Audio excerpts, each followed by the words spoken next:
Yesterday we were discussing the involvement of mental powers in every noting.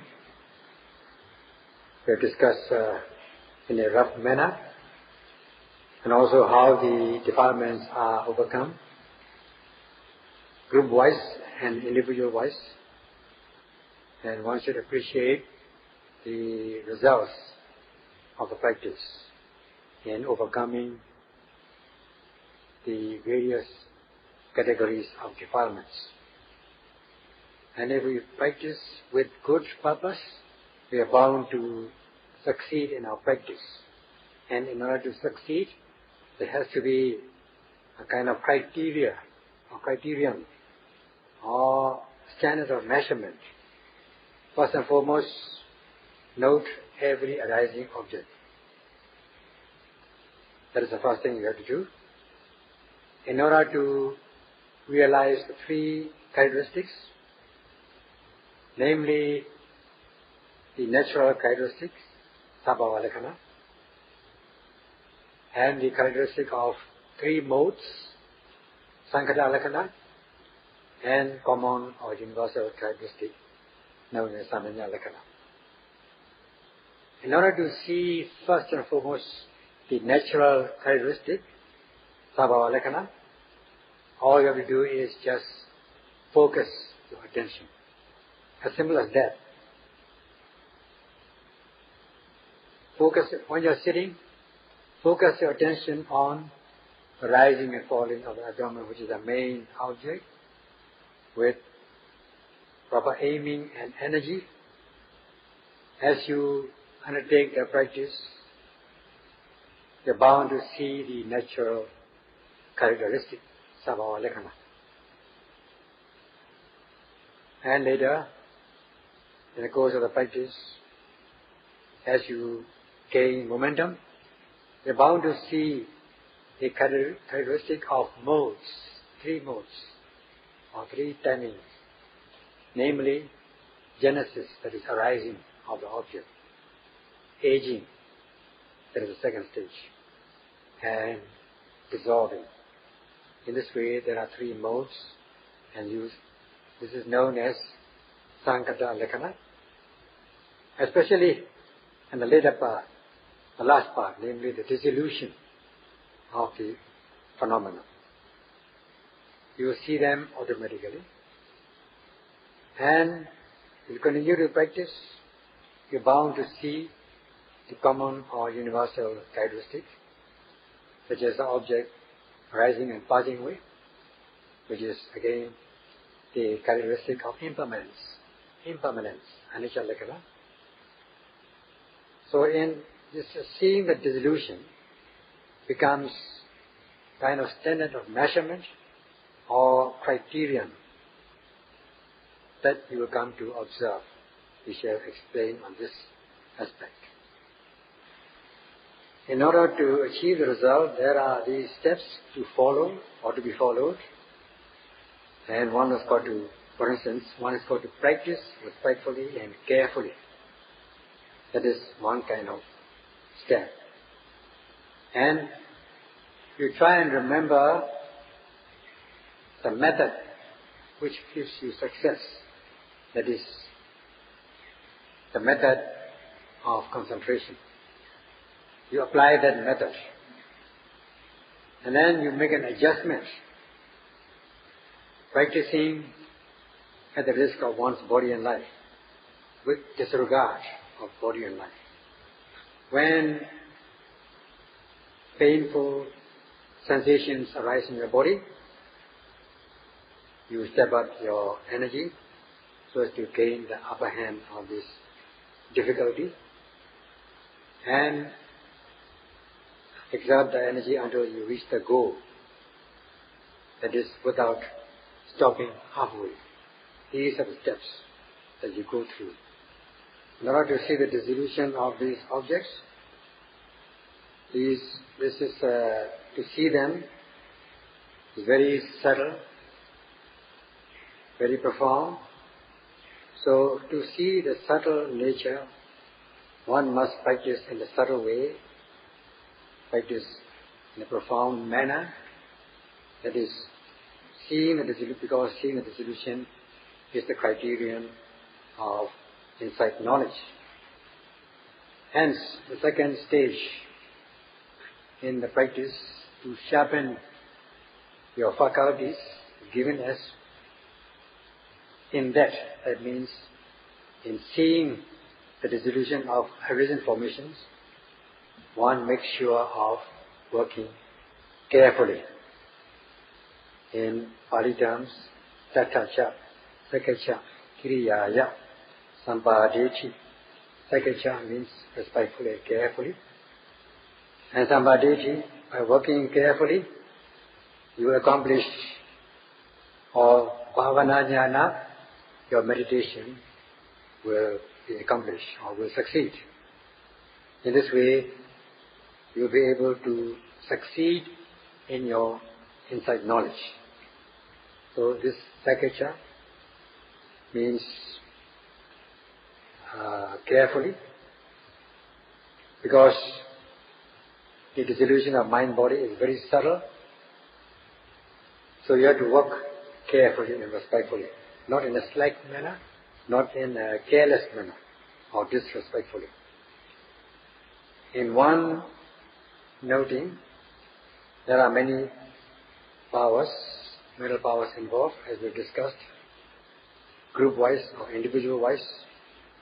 And whenever you note, you are not allowing the defilements to arise in your stream of consciousness. So you have to accumulate such powers of mindfulness. So in order to do that, you must apply considerable care. In order to cultivate insight knowledge, one has got to note carefully and respectfully. In a sense, to develop your mind and insight, you've got to understand these steps to be followed. Do it respectfully and carefully. That means be respectful to the Dhamma. Only then the Dhamma will respond by protecting you. So one has got to practice respectfully, as is given in this expression. The Dhamma protects the Dhamma practicer, or Dhamma protects one who practices in accordance with the principles of the Dhamma. In Pali, Dhamma Havarakati, Dhammachari. So, therefore, you got to practice respectfully in accordance with the principles of the Dhamma, which will protect you in return. One must appreciate the results of the practice and do it, and be prepared to do it respectfully and carefully. Now, in the text is given this example, how to practice respectfully and carefully. If a person is moving or carrying a glass or receptacle or cup filled to the brim with oil,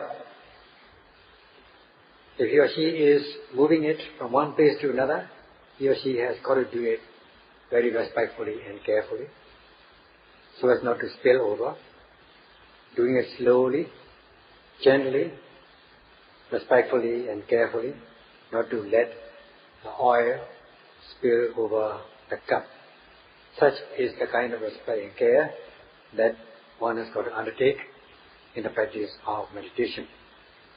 So, practice mindfulness by focusing precisely with the power of aim and energy on the ever-arising object in the body, in all your four postures, except the time when you are fast asleep. In this way, if you do that, if you focus precisely, then the mindfulness will be sustained on the object of attention, leading to the deepening of concentration. In this case, concentration is known as Kanika Samadhi, momentary concentration. Concentration arising on the ever-arising object of attention. Hence it is known as momentary concentration. So, if you are able to cultivate this momentary concentration, you are bound to see the real nature of objects noted. You will be able to cultivate insight knowledge progressing along the stages, such as been shown in the text. In order to cultivate this high-level discipline of the way of mindfulness that's been shown in the text, one has got to practice respectfully and carefully. At this point, we should discuss these two expressions, namely apamada and pamada. Apamada, heedfulness, and pamada, heedlessness. In the case of, we shall discuss first the pamada, which is heedlessness. Means that one is failing or neglecting in abstaining from unwholesome deeds and abstaining and failing to observe wholesome deeds. Such is pamada, heedlessness. And this heedlessness, pamada, has three stages: the gross form, the medium form, and the refined form. Now in the gross form, leaving the mind uncontrolled in respect of physical and verbal behaviors, committing wrongdoing by body and speech, one is failing to abstain from transgressive defilements. Such is the gross form of pamada, heedlessness. Doing wrongful conduct, indulging in wrongful conduct, failing in abstaining what should be abstained, and failing in observing what should be observed in respect of physical and verbal behaviors. Such is the first form of pamada, heedlessness, namely the gross form of pamada. Then we have the second stage, or second form of pamada, heedlessness. One does possess good conduct, that is, by body and speech. However, when it comes to enjoying sensual pleasures, one is leaving the mind uncontrolled as regards enjoyment of sensual pleasures. That means indulging in sensual pleasures, not leading to impure and low mentality. Because the mind doesn't become pure, doesn't become lofty. So that the mind is always shaken or moved by these negativities, namely craving, aversion, because one is leaving the mind uncontrolled in respect of sensual pleasures. One is failing to control oneself. Such is the medium form of pamada, heedlessness. Then about the third form of pamada, heedlessness, which is a refined form, that occurs in the practice of a high-level discipline or the way of mindfulness. Instead of being mindful when one is changing postures while sitting, standing, walking or lying, and all these postures, bending, stretching and all that, instead of doing it slowly, mindfully, one is doing it suddenly, unmindfully, carelessly. Instead of acting like although one has got the eyes to see, the instruction is one has got to behave like a blind person. That means as though one doesn't see anything. And the instruction is, although you hear with your ears, you have to pretend not to hear anything. You have to pretend yourself to be deaf. Although you have general knowledge, you must not apply this general knowledge in this practice. So, and also, although you are strong enough to move quickly, walk quickly and so on, the instruction is to behave like a patient, like a sick person. Move slowly and carefully, mindfully, Instead of doing that, you are moving fast, like a strong person. When one is confronted with difficult situations such as painful sensations in the body, one must behave like a dead person. Well, a dead person will not feel anything. So you have to bear these pains like as though you are dead. So the practice of respect and care, there are many things to talk about. How to practice respectfully and carefully. If you are moving suddenly, like a strong person, then you are doing it carelessly, unmindfully. In which case, your noting mind, although you are noting the objects will pass away. The noting mind will not be able to note the objects as they arise. You will be able to catch up with the first arising object, or the objects would have passed before you are able to note, because you are doing it carelessly, in most cases, which happens. So, you have to note in a very gentle way, in the practice of the high-level discipline of the way of mindfulness. Do it slowly and carefully and mindfully. Instead of doing that, you are doing it carelessly, unmindfully, disrespectfully. This amounts to the third kind of pamāda, heedlessness, the subtle, the refined form of heedlessness. So as regards apamāda, heedfulness, apamāda is the opposite of pamāda. Doing it mindfully, your sati is always with you, that is apamāda. As soon as the object arises, you focus your attention precisely. Note the objects while it is hot, so to speak, as it arises, as soon as it arises. Diligently, carefully, wakefully, actively, so that you will not miss the object. Because you are doing it with focus precisely, with the application of aiming and energy. As a result of that, your mindfulness will be sustained on the object of attention.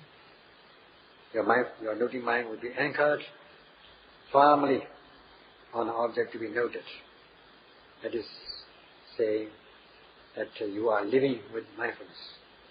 Your mindfulness, your noting mind is always with you. That is, you are mindful, your mindfulness fixed firmly on the object of attention, such is known as Paṇḍitā Sayadaw, a fixed mindfulness, sustained mindfulness. Such is the work of heedfulness, apamāda. So, all in all, pamāda means failing to abstain what should be abstained, and failing to observe what should be observed. That is pamāda, heedlessness. And heedfulness, which is the opposite of that, is diligence in abstaining from what should be abstained, and diligence in observing what should be observed. Everyone wants to live a good life, high standard of life, high standard of living, but in most cases they are thinking about living in a worldly sense, living a life of worldly life, such as to possess modern education, to have modern prosperity, worldly prosperity, material prosperity, and to possess good occupation and good facilities, good and worldly power and things like that. So most people go after such things in order to uplift their life. Such kind of living, such kind of life is not flawless, is not pure, It is full of dangers.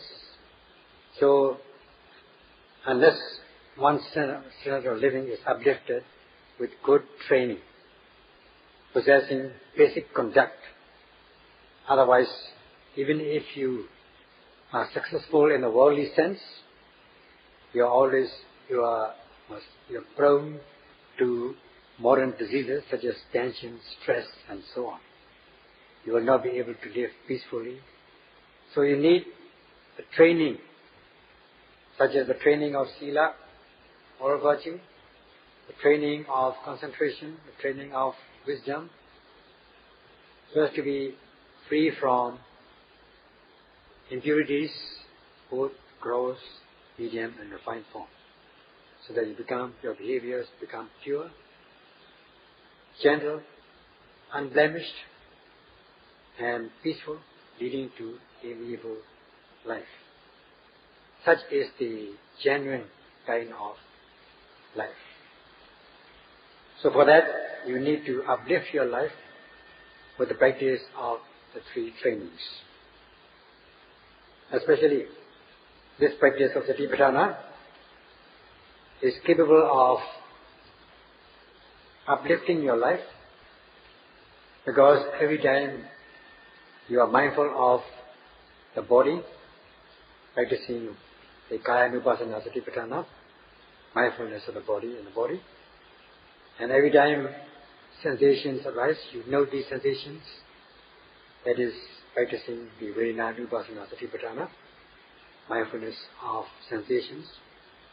And every time thoughts and plans arise in your mind, you note them as they arise. This is practicing Vedana-nupassana Satipatthana, mindfulness of the mind. And be mindful whenever you are mindful of seeing, hearing, tasting, touching, and general activities, you are said to be practicing Dhamma-nupassana Satipatthana.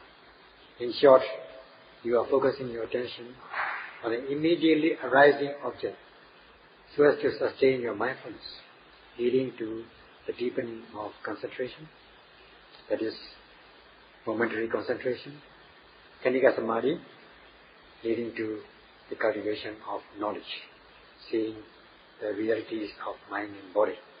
In this way, you are practicing the three trainings by which you can uplift your life, so that you not only become an average human person, a real human being, you'll be able to possess human mentality, and above all, you'll be above average. At the same time, such is the standard of life that one should uplift. So Satipatthana is able to uplift one's life. This upliftment of one's life is not his thinking, his idea. In fact, it has been given in the text that if you practice the four-fold mindfulness, you'll be able to, by noting the physical objects that is arising in the body, and noting the sensations, Vedana, sensation in the body, every arising sensation in the body, noting thoughts and ideas which happen in your mind, and noting all the general activities. By doing this practice of mindfulness, you will be fulfilled in that you will be able to purify your physical, verbal, mental behaviors so that they become unblemished. You will become pure and noble. Pure, parisavdo. It's clean, pure, and noble. If it's pure, it will be uttama or uttama, noble. So it will become pure and noble. As we have discussed in one moment of mindfulness, there are these three parts or groups, namely Sila Meganga, the morality group, which causes the purity of physical and verbal behaviors, so that it becomes gentle and amiable. And every time you are activating mindfulness of every arising object with the application of the three powers, namely Viriya, Sati, Samadhi, energy, mindfulness and concentration. In this case, Kanika Samadhi, momentary concentration. The hindrances to progress will not have a chance to arise in your stream of consciousness, so that you will not be affected by lust or ill will or anger. Such is the practice of samatha, tranquility, or it is known as samadhi khanda, samadhi meganga, the concentration group or concentration training. With morality training, you are able to overcome transgressive forms of defilements known as videkama kilesas, thus your physical and verbal behaviors will become pure and unblemished. That is the basic quality that you come to possess, and you become average human being, a real human being. And every time you are noting the application of these three mental powers, Viriya, Sati, Samadhi, so that you will not be affected by craving and aversion, you will be able to possess the human mentality that is one step higher, so that your mind becomes developed from minor to major size or major stage, and it will become enlarged, it will become developed.